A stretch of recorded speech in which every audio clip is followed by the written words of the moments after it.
What's up everyone, I'm Nate and let's connect outdoors.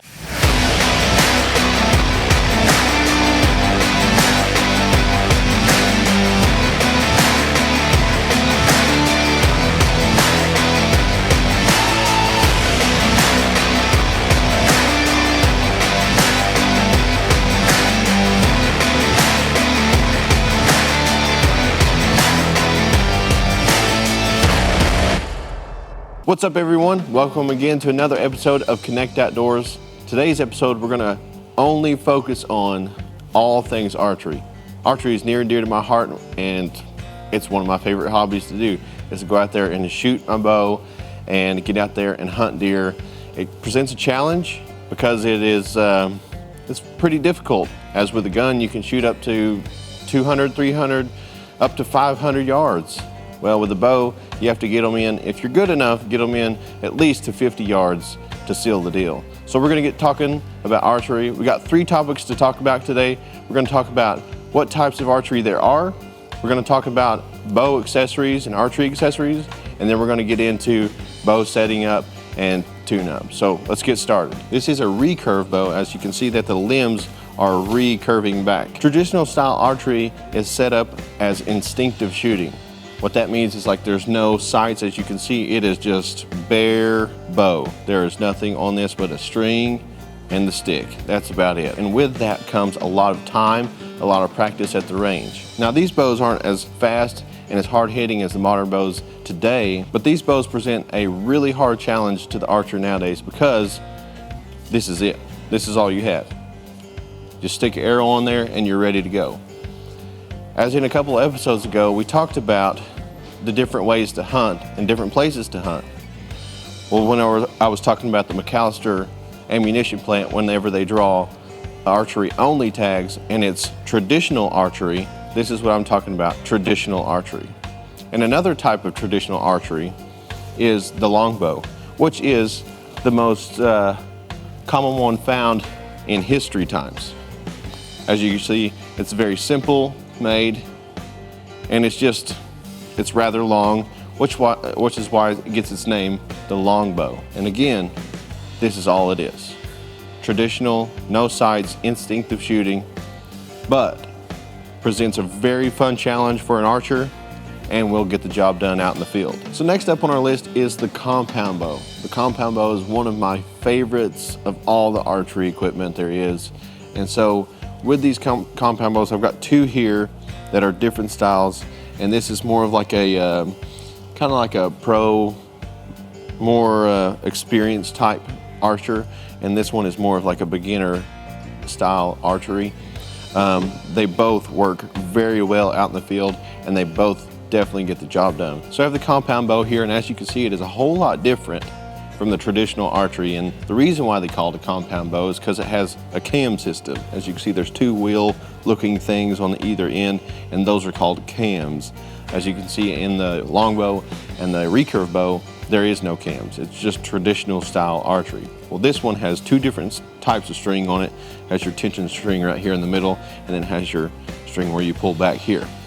This is the riser of the bow, and this is where you mount all of your accessories to. Right now this is just a bare bow, and with the compound bow you have ability to add sights to your bow, which could be 1 pin or it could be 4 or 5 pin, and the pins you raise up and down on your target according to how far out your target is. Compound bows nowadays shoot very fast and very quick, unlike the older style compound bows. These compound bows the technology in them has risen to great heights and has really come a long ways from the first style of compound bows. And here I have 2 different style of compound bows. I have the more kind of expert level, you'd say, of a compound bow, and then you'd have something as like a beginner level style compound bow for like young people or somebody just wanting to start out in the outdoors and start out with a bow, because sometimes people, you know, if you're not into archery and you don't want to spend a whole lot of money to get into archery, you just want to make sure that the people that you buy the bow for, or the person or you buying the bow, is going to like it. So I'd recommend, if you're just now starting out, go ahead and come down to H&L. The guys here will help you out from point A to point B when it comes to picking out your bow. They've got tons of different brands here. So that's a compound bow for you, and we will get moving on here in just a little bit. So here is another version of archery equipment, and it is called the crossbow. And the reason why they get their name, well, as you can tell, it's kind of like a cross here in the system. So this right here in front of me that I'm holding is a 10-point crossbow, and it is a compound crossbow. The reason why they call it compound crossbow, again, it's just like the compound bow. They have the cam system in it, and the cam system allows you to, pull back just like a normal bow. As you can tell, is rather small, and it is very short in between the limbs here. The crossbows keep getting smaller and smaller just for the simplicity of it and the maneuverability of it. A lot of people are in trees and ground blinds and stuff like that, and a crossbow can just about get anywhere. You have a little bit more of an advantage than an actual archer that is holding like a compound bow or a recurve bow. Now, a recurve bow can make it out to so many feet or so many yards, and a compound bow could go a little bit farther and a little bit better shooting than a recurve bow and go out a little bit more on the yardage there.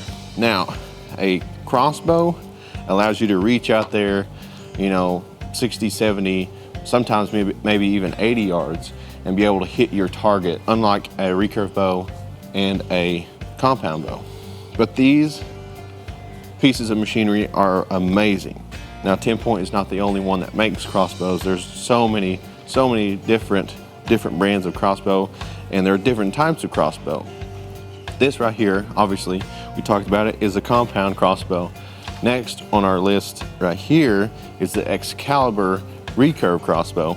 And if you look, you can see that it's recurved like our traditional recurve bow in the first segment. And with these, as you can see, there is not a regular sight on them like you would see on like a compound bow. These sights are scoped, and it makes this thing look beastie. And they just look awesome. They look awesome with that scope on there. And in this scope, it has reticles to where you can get your yardage according to those dots, just like a 5-6 pin sight or 4-pin sight for a bow. So this thing has a lot of accessories, and a lot of bows have other accessories to where you can take this off, and the crankshaft here, you can pull this up and it will hook onto the loading string.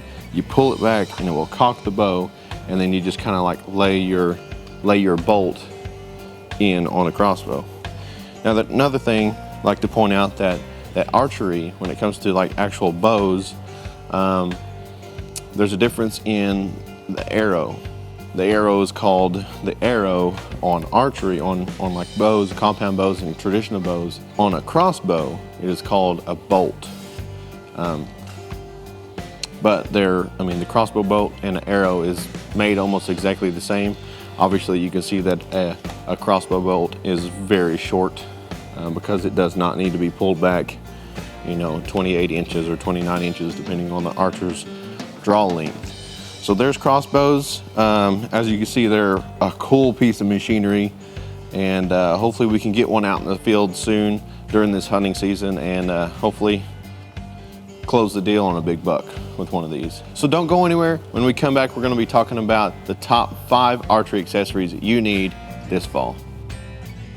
Other wireless companies need 4-page brochures to explain plans that are too complicated and cost way too much. We are not like the others. We are Bravado Wireless. We offer 1 line of unlimited talk, text, and 4G LTE data for only $40 per month, with no minimum number of lines and no hidden fees. This is your year to be bold, connect fast at the best price. We live where you live, and we are proud to be a part of your community here in Eastern Oklahoma. We are Bravado Wireless, and we believe in the power of connection.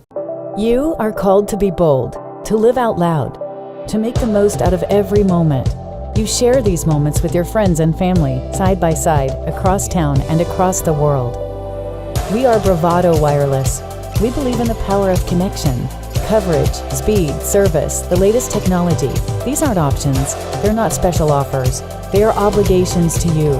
We believe in building a community, your community. Bravado Wireless.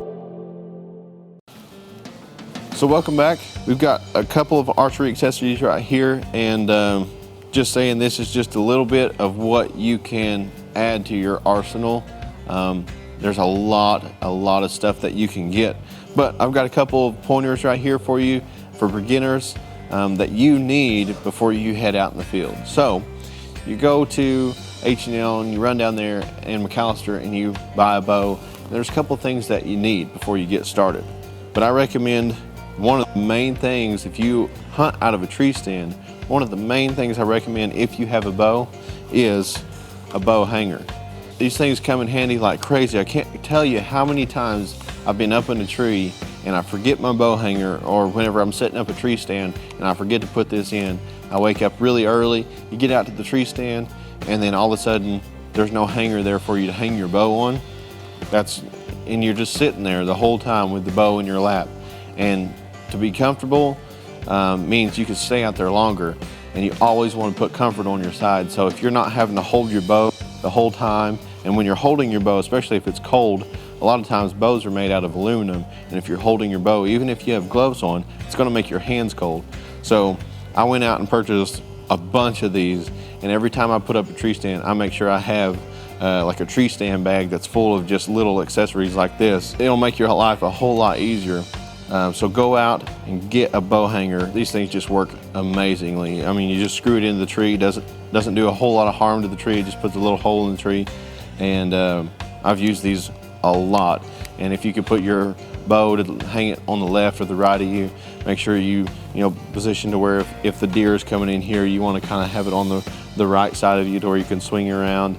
That way you're not showing him a whole lot of movement down there. These are a must-have tool if you're hunting a tree stand and you own a bow. Second up on the list is a lot of times people don't think about this as bow hunters, and when you're climbing up a tree stand, you don't want to have things in your hand. You want to make sure that you are safe all the way up that tree and all the way back down that tree.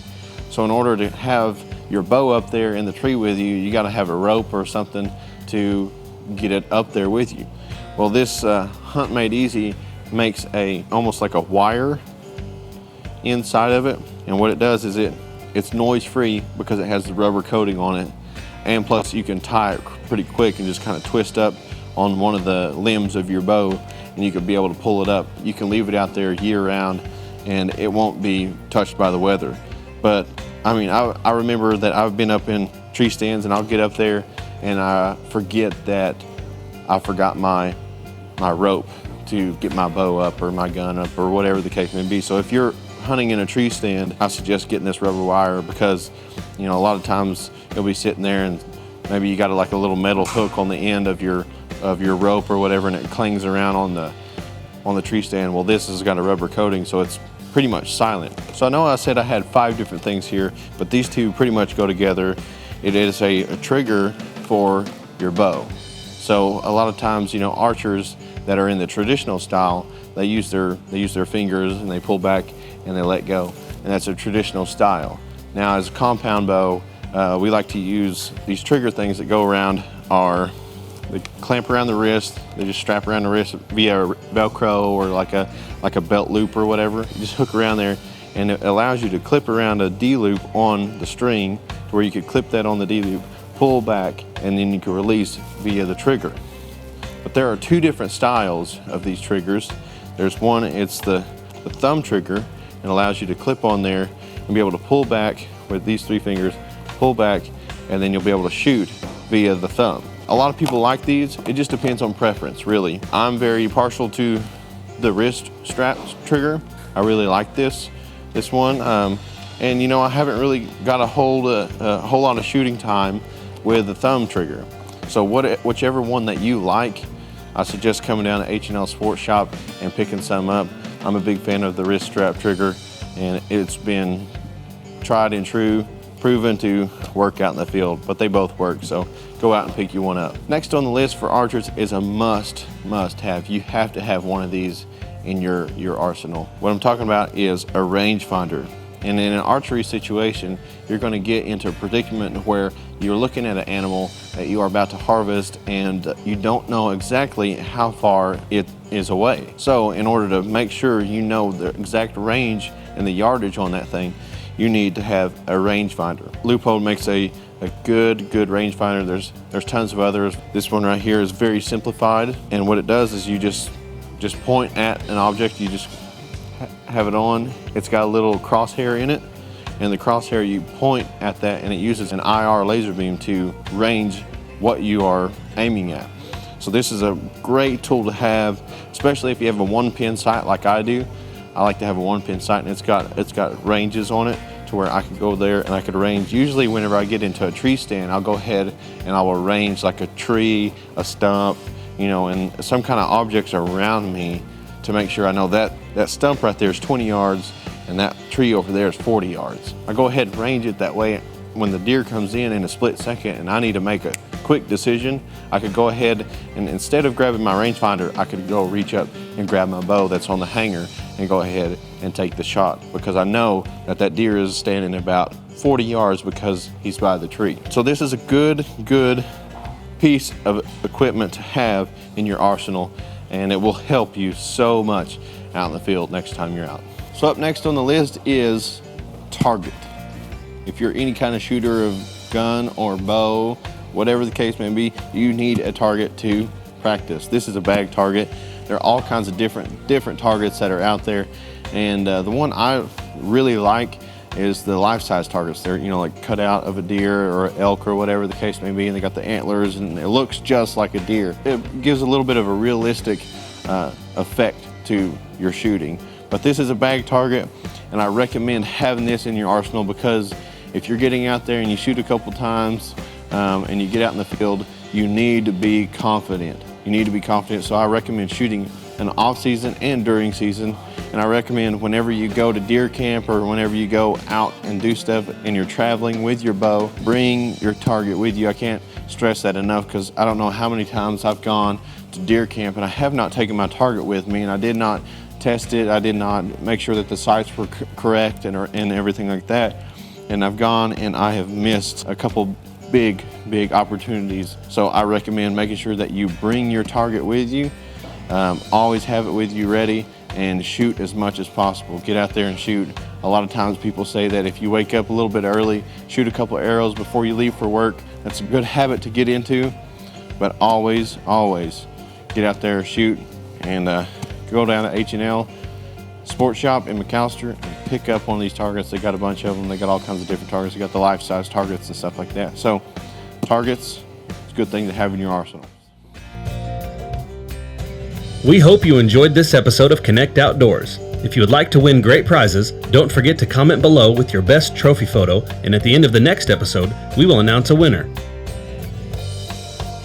If you would like to see more from the Connect Outdoors team, head on over to bravadowireless.com. And as always, please remember to like, share, and subscribe.